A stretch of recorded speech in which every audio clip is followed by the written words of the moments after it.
When a person investing in one particular avenue, he has to take care of various things. Now, when he is investing his money in any avenue, he has to think carefully and he has to invest.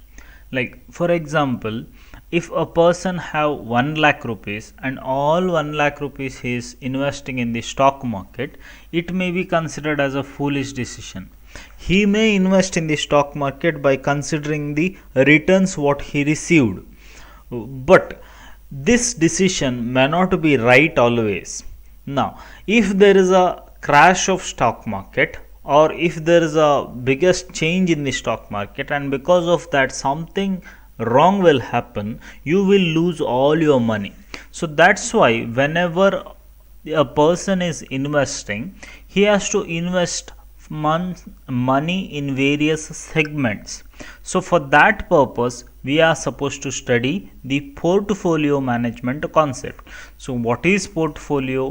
Why we have to consider this portfolio investment, or whether portfolio investment is required? What are the concepts we have to consider? That is, what is risk? What is return? What are the various aspects involved along with this particular portfolio structures? So all these things we are going to see in this particular concept, this particular chapter.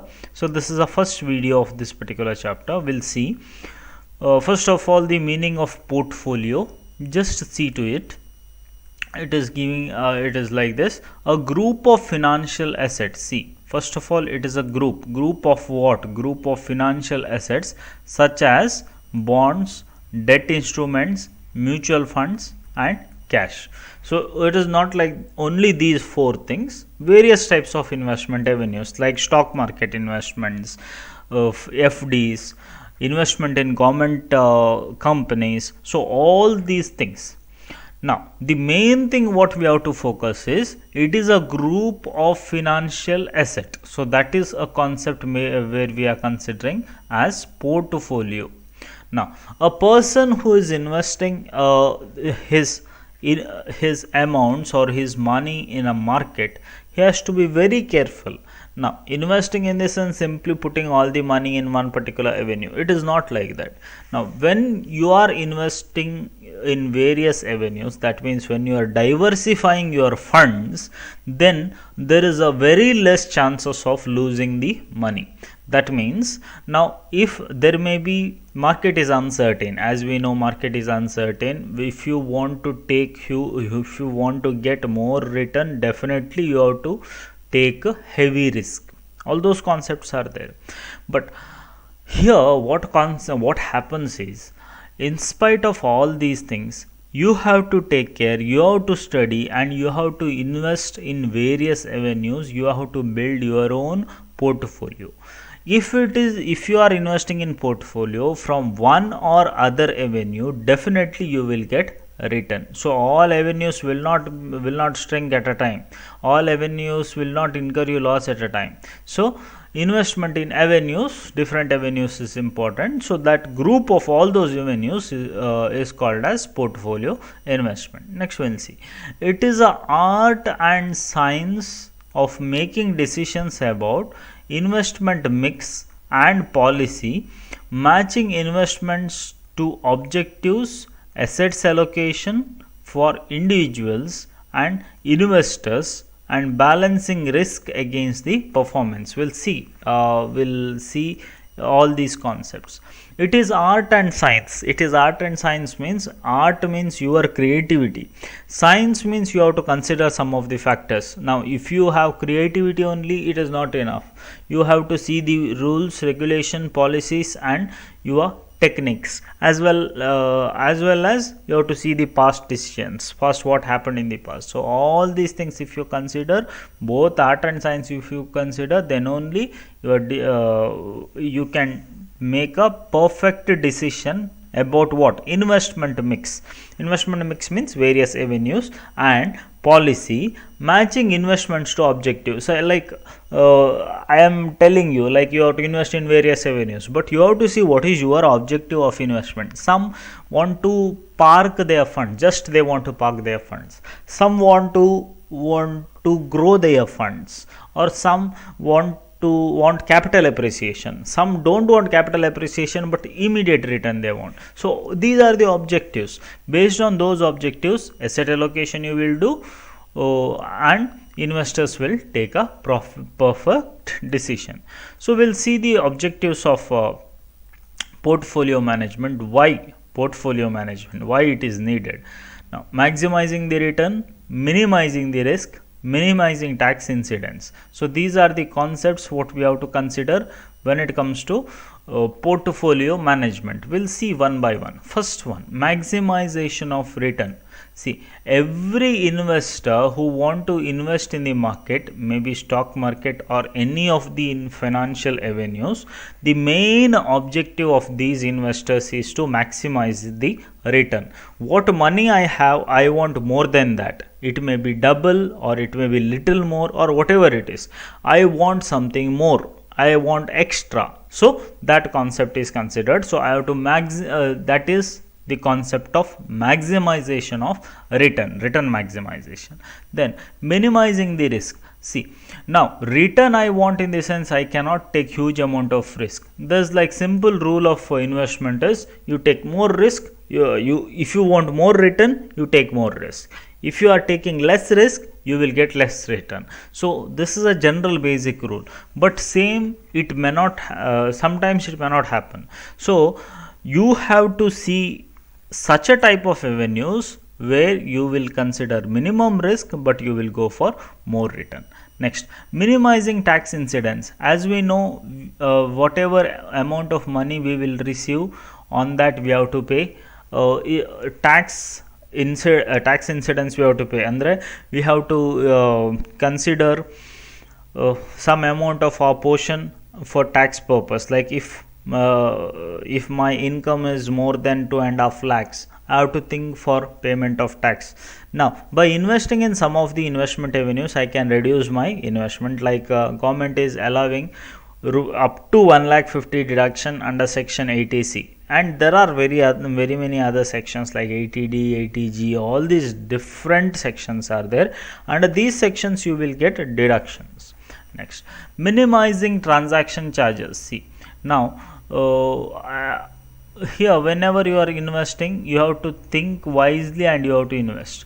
Now you are doing routine investment, routine withdrawals, routine investment. So in that case there will be more transaction charges.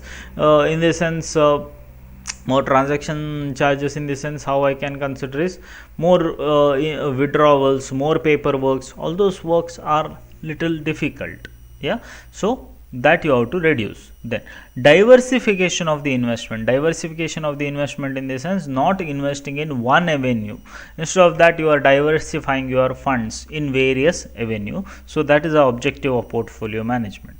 Then ensuring liquidity of the investors. You have to see that whatever money you have invested, that will be that will make you some help.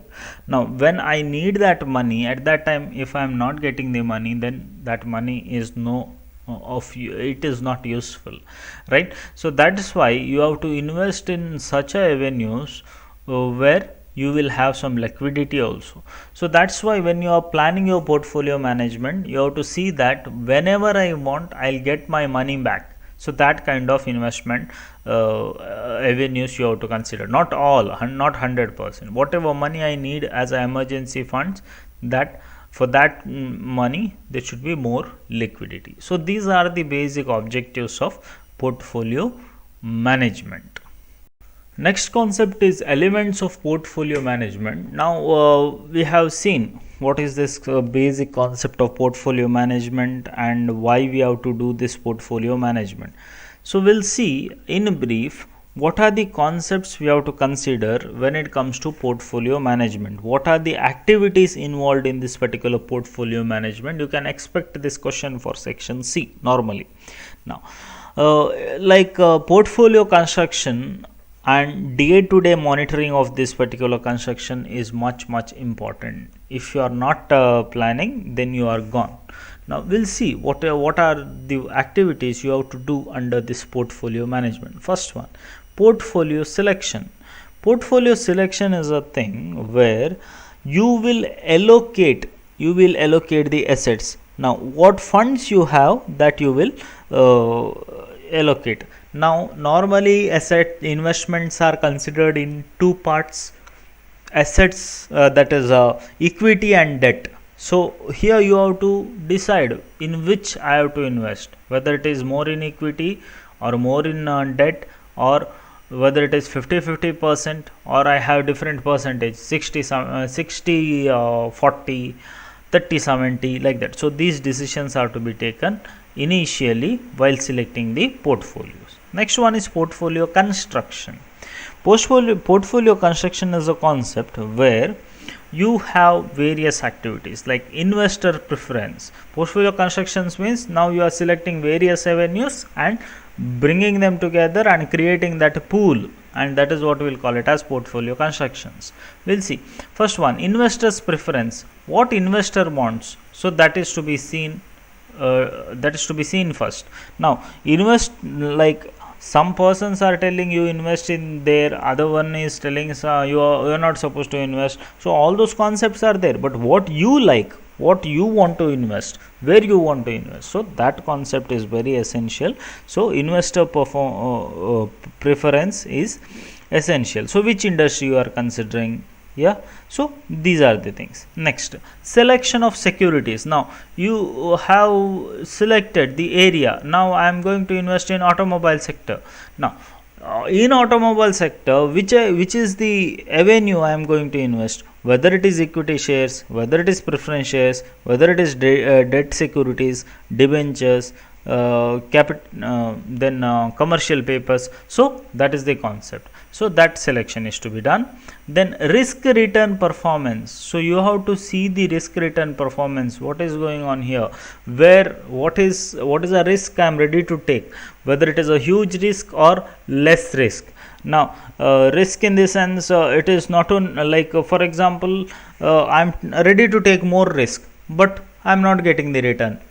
So this kind of thing will not work, right? So what is my risk, to what extent I can take a risk, and what is the return I am expecting. So this preference is to be decided. Then diversification. Now after doing all these things, you will get a clear picture where I am going to invest, and based on that you will diversify your invest. Some in equities, some in debts, some in bonds, some in liquid securities, yeah, some in mutual funds. So all these diversifications you will do under portfolio construction. Now you have selected the portfolio, these are, then you have constructed a perfect, you have in your mind where I am going to invest. Based on that you have to create your portfolio. So next thing what we have to consider is portfolio creation. Now based on the stock and other investment and product selected, purchase of those assets will be made.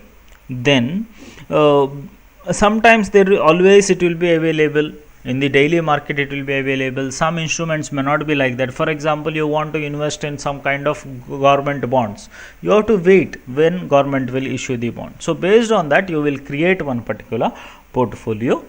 As soon as you create portfolio, you cannot sit quietly, you have to monitor your portfolio.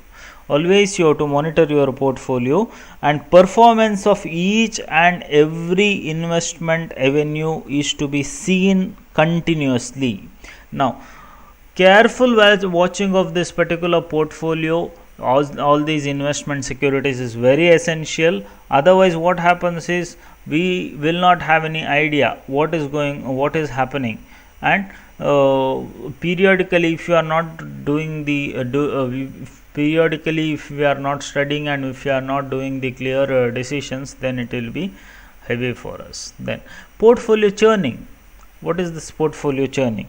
See, portfolio churning is like what we are doing is it is a replacement. Normally it is considered as replacement. In this sense, now you will monitor and you will come to know that one particular avenue is not doing good, or there is a risk of coming down of the market and in future it may not do good. You have done all these studies and you have come to that particular conclusion. So what you will do is you will start portfolio churning, in the sense you will sell those kind of avenues where you won't get good amount of return and you will get the you will get what you'll come to a decision that you'll remove that avenue and you will sell, you will replace it with other. Like for example, you have bonds now, you are withdrawing them, you are selling them, and you are investing in equity. In that way decisions will be taken. Then finally, portfolio administration.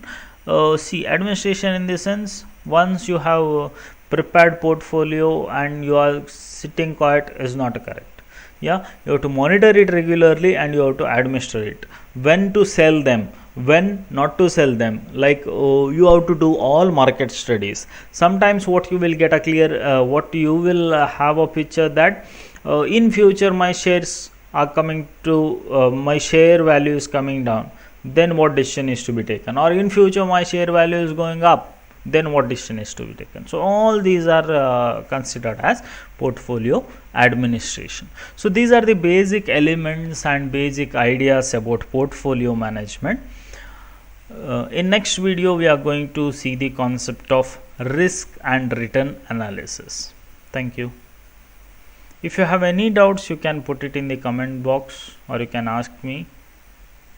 Subscribe the video for more such kind of subscribe the channel for more such kind of videos. Thank you.